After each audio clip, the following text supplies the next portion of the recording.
네, 그간의 큰 허들 하나를 앞두고 좀 끙끙 앓았던 뉴욕 증시가 이번에는 굉장히 가뿐하게 움직임이 나왔습니다. 그 급반등이 나오게 되면서 다이나믹한 움직임이 확인이 되는데요. 어떤 부분이 결정적으로 영향을 미쳤을지 저희 최현재 전문가와 함께 내용 짚어드리겠습니다. 어서 오세요. 안녕하십니까. 네, 반갑습니다. 이렇게나 많이 올릴 일일까라는 생각을 했는데 예상을 빗나가지 않게 되면서 투자자들이 일단은 환호하더라고요. 네, 네. 앵커님께서 말씀하신 그대로입니다.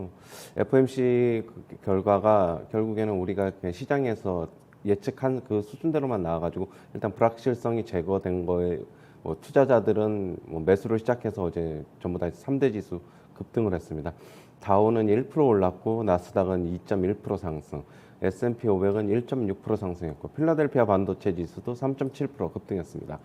어제 종목별로 보면은 AMD가 8% 상승, 엔비디아가 7.5% 상승, ASML이 5% 상승, 반도체주들이 대부분 강했고요. 그리고 반도체 장비주들도 3에서 4%대의 상승세를 기록했습니다. 그리고 어제 화이자는 5.9%, 6% 가까이 상승하면서 사상 최고가를 달성했고요. 그리고 어제 제약주인 일라이릴리가 10.4% 급등했습니다. 22년 매출과 이제 순이익 가이던스를 상향한 것이 주가의 상승을 일으켰고요. 그다음에 버바이오테크라는 바이오 주식이 있는데 어제 12% 급등했습니다. 글락소스미스클라인과 협력하여 이제 개발한 코로나 치료제가 오미크론에 효과적이라고 발표하면서 급등을 했습니다. 그리고 엘버말이라고 하는 리튬 관련 주식이 있는데 골드만삭스 측에서는 리튬 사업이 추가 상승 동력을 제공하기는 어렵다. 그렇게 얘기를 하고 있고요.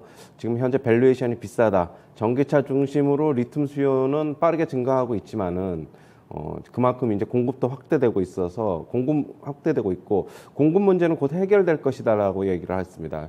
투자 의견은 중립에서 매도로 하향 조정을 했고 목표 주가는 대신 199달러에서 205달러로 상향 조정했습니다.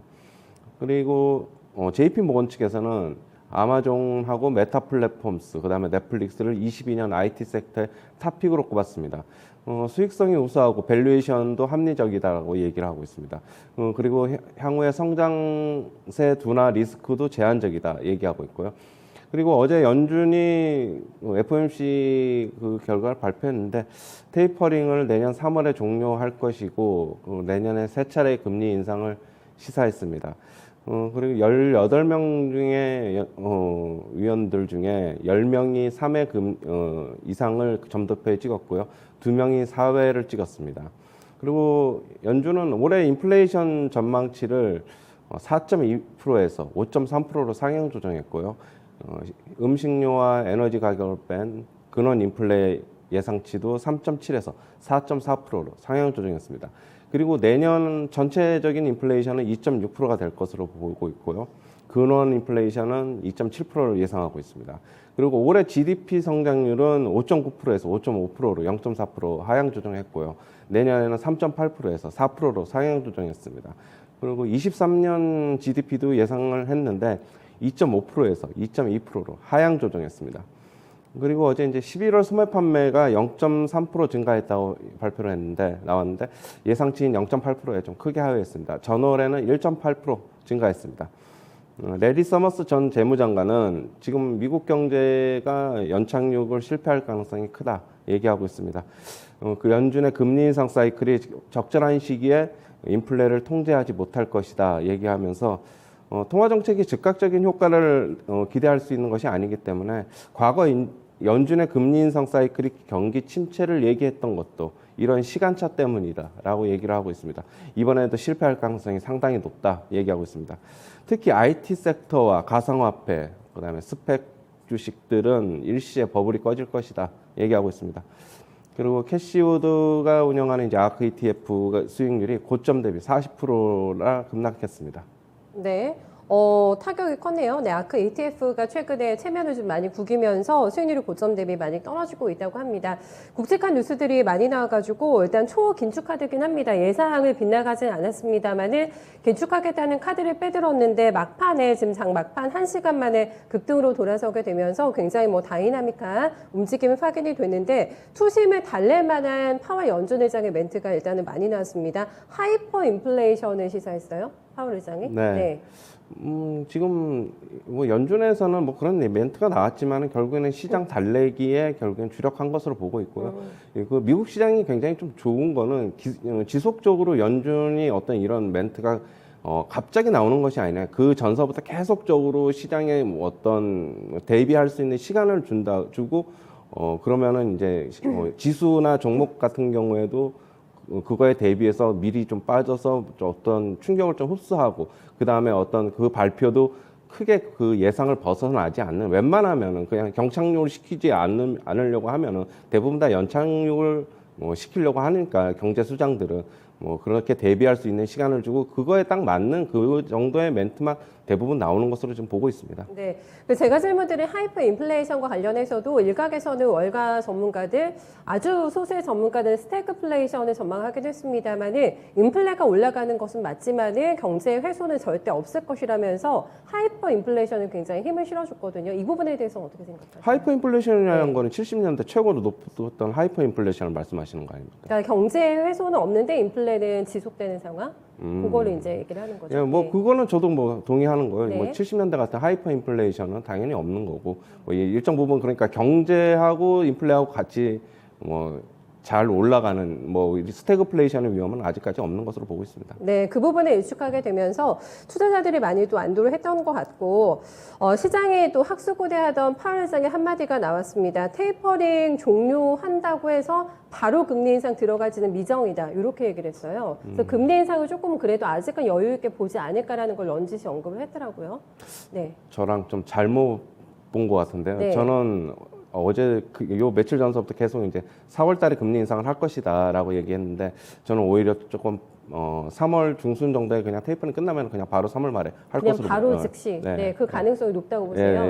네, 저는- 파월 의장도 안 하겠다 요건 아닙니다. 네. 미정이다. 네. 그거는 가능성은 높을 것 같지는 않다라고만 일단은 얘기를 했기 때문에 그래도 또 안도하는 분위기였는데 팩트는 조금 다를 거다. 실제 액션은 그래도 바로 나올 거라고 네. 보셨어요. 네. 네, 인플레를 달래기 위해서입니까? 네, 이번에? 지금 금리 인상이 조금 늦추기에는 지금 인플레 때문에 결국에는 그리고 고용도 이제 결국에는 파월이 또 얘기하고 있는데 고용도 조금 만족한 수준에 본인이 느끼기에는 그런 것으로 지금 보고 있는 것으로 보고 있습니다. 네, 맞습니다. 지금 고용 회복이 나와가지고 임금이 많이 올라서 인플레가 발생하는 게 아니라고 딱 선을 그었어요. 팬데믹하고 공급망 불안 때문이지 그럼 임금이 올라가가지고 인플레가 나오는 것은 아닌 것으로 해석한다는 확실한 또 파월 의장의 멘트까지 읽어봤습니다. 만족할 만한 전반적인 결과였다고 보세요? 이번 FOMC? 네, 딱 뭐 예상치가 않고만 나온 것으로 보고 있습니다. 예. 그랬기 때문에 시장이 또 이렇게 많이 올랐고요. 네, 맞습니다. 네, 예. 그 이후에 뉴욕장의 추세는 어떻게 보십니까? 지금 FOMC 끝나고 나서요?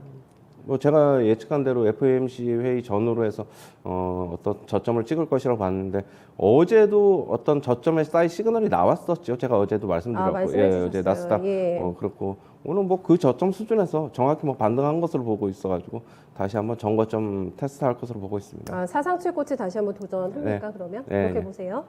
알겠습니다. 굉장히 또 차분하게 앞으로의 전진 모드로 가지 않을까. FOMC가 끝나고 나서는 연말 랠리까지도 가능한 거죠. 그러면은 네, 맞습니다. 네, 예. 안정적으로 흐름 예상을 해주고 있습니다. 지금 뭐 오미크론에 대해서 불확실성이 있습니다만은 이 기회를 발판으로 해서 뭐 일라이릴리 같은 종목들 말씀해 주셨는데 많이 올라갔고 파이저 부스터샷이 효과가 꽤 높은가 봐요. 추가적인 백신을 개발할 필요가 없다라는 멘트까지 나왔기 때문에 계속 힘을 실어줍니다. 이쪽에 네, 백신 맞습니다. 쪽에요. 예. 뭐 화이자는 뭐 백신도 있고 경구용 치료제도 코로나 있고요. 치료제도 있고 네. 지금 뭐 거의 쌍두마차를 다 달고 있어가지고 주가도 뭐 연일 계속 뭐 사상 최고가 계속 쓰고 있고요. 저는 뭐 파이자 같은 경우에는 그렇게 본다면은 뭐 만약에 이 팬데믹이 바로 종료가 안 되고 결국은 엔데믹으로 같이 가면은 지속적인 매출과 순이익은 계속적으로 증가할 것이라고 보고 있습니다. 모더나하고는 조금 상황이 좀 틀립니다. 예. 네, 팬데믹이 아니라 엔데믹 가능성이 지금 짙어지고 있는 상황이어가지고 네. 확실하게 또 이제 매출에 대한 기대감, 파이자의 주가를 계속해서 끌어올리지 않을까 싶고 내년에 IT 섹터의 탑픽을 3개의 종목이 나왔다고 넷플릭스하고 아마존하고 메타, 세 종목에 대한 기대치가 굉장히 높은가 봐요. 내년에도. 아마존이나 뭐 메타나 넷플릭스는 요즘 최근에 주가 흐름이 조금 부진했죠. 아마존이 올해 되게 못 맞습니다. 올라와가지고. 예. 그러다 보니까 아무래도 밸류에이션, 글로벌 IB들이 보기에는 밸류에이션이 그렇게 뭐 아주 높지가 않아가지고 향후에 추가 상승 원동력이 좀 있는 것으로 좀 보고 있습니다. 뭐 넷플릭스도 얼마 전에 주가 최고점 썼다가 조금 요즘 주춤하고 빠졌죠. 있고, 예. 메타 플랫폼스도 역시 마찬가지이기 때문에 조금 어떻게 보면은 글로벌 IB가 예측하는 거는 뭐 지금의 현재 밸류에이션을 좀 중요하게 본 게 아닌가 그렇게 보고 있습니다. 네, 알겠습니다. 올 한해 조금 퍼포먼스가 덜 나왔던 이쪽에서는 내년에 조금 더 시장의 어떤 기대 순위를 끌어올릴 수 있는 종목으로 꼽아주고 있는데 점검해 보시면 좋겠고, 앞서서 저희가 외신에서 봐드린 뭐 애플이라던가 테슬라에 대해서는 약간 실적에 대해서 조금 덜 보는, 예상치보다 덜 보는 쪽도 있는데, 이런 IT 쪽에 대해서는 각계의 전투식의 지금 전망이 나오고 있기 때문에 분위기 계속해서 잘 살펴보셔야 될 것 같아요. 지금 성장주와 가치주의 우위를 평가했을 때 가치주가 조금 더 편안한 선택이 될 거라고 얘기해 주셨는데, FOMC 끝나고 나서도 마찬가지입니까? 지금 저는 그렇게 보고 있고요. 하지만 이제 기술주 중에서도 조금 옥석이 지금 가려지는 시기로 좀 보고 있거든요. 가령 예를 들면 애플이나 뭐 마이크로소프트나 이쪽으로 좀 투자자들이 듣기에 좀 심리적으로 좀 편안한 쪽으로 지금 돈이 좀 몰리고 있어가지고 그쪽으로 간 것 같고. 기술주 중에서도 지금 조금 불안한, 그다음에 매출 전망이나 가이던스가 좀 불안한 종목들은 앞으로는 좀 타격이 있지 않을까, 좀 그렇게 보고 있습니다. 가장 편안한 주식은 지금 애플과 마이크로소프트 꼽아주신 거 맞으세요? 저는 애플보다는 마이크로소프트가 편안하기는 좀 더 편안하지 않나. 아무래도 배당도 조금 더 많이 주고 그러게요. 그렇게 보고 있습니다. 일단은 그리고 애플 같은 경우에는 배당이 258 11월인데 마이크로소프트는 369 12. 정상적인 우리나라 이제 분기 배당하고 비슷하단 말입니다. 그러다 그렇게 본다면 조금 저는 마이크로소프트가 조금 밸류에이션적으로는 지금 애플이 너무 조금 많이 올라가지고 조금 그래도 그래서 편안하지 저희한테 않나. 챙겨주셨잖아요, 네, 수익을. 예. 좀 그렇게 보고 있습니다. 알겠습니다. 조금 더 마음의 심리적인 안정을 도모할 수 있는 주식을 마이크로소프트로 원픽을 딱 이렇게 정확하게 꼽아주셨어요. 이렇게 또 강했던 뉴욕장을 보다 보니까 우리 증시도 오늘 출발 기대감이 상당히 강할 것 같아요. 네, 뭐 상승 출발은 할 것으로 당연히 보고 있고요. 네.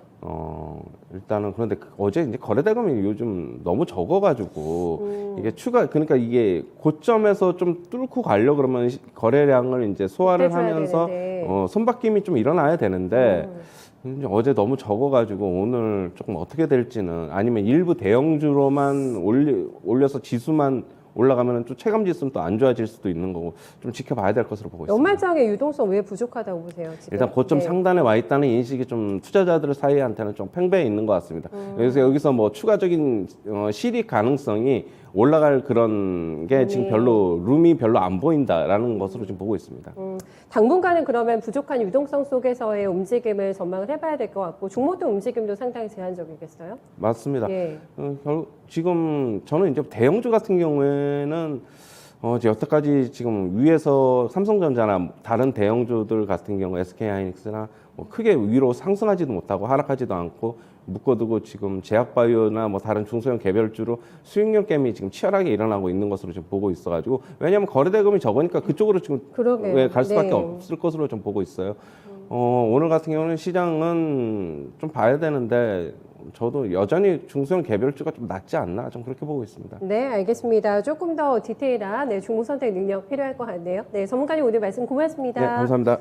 네, 빅테크 주식들이 활약을 하면서 뉴욕 증시는 굉장히 강하게 충분히 만족할 만큼의 상승률 확인이 됐습니다. 예상됐던 연준의 발표에 안도 랠리가 나타나고 있기 때문에 그대로 그 심리가 우리 시장에도 오늘 이어지지 않을까 싶고요. 다만 우리 시장에서 많이 조금 아쉬운 게 지금 돈이 부족해서 유동성이 많지가 않기 때문에 고갈된 시장에서는 제한된 종목들만이 선택을 받을 수밖에 없다라는 시각입니다. 모멘텀이 있는 중소형주 위주로 해서의 종목 잘 속아내 보셔야 될 것 같아요. 네, 최현재 전문가와 함께한 모닝타임즈였습니다.